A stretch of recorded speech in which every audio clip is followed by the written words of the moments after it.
Paul says the grace of God has appeared. That's one of my favorite verses. Paul speaks of grace as though grace walked into history, because grace did. Grace isn't simply a feeling of God. Grace has a face. Grace touched lepers. Grace ate with sinners. Grace stood by graves. Grace carried a cross.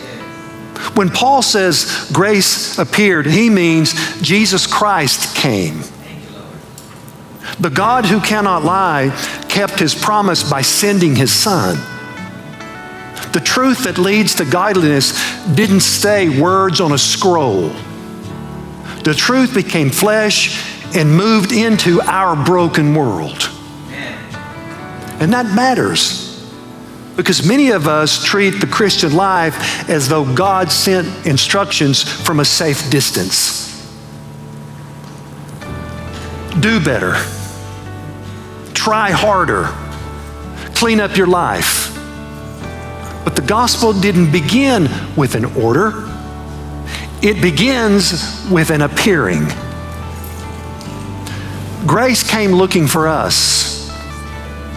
Grace entered the classroom before we even knew we needed a teacher.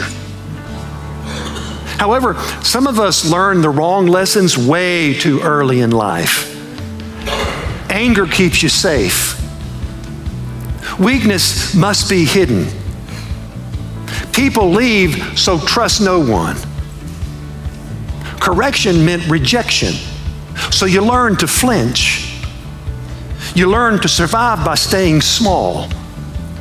Pain repeated those lessons until they felt like truth.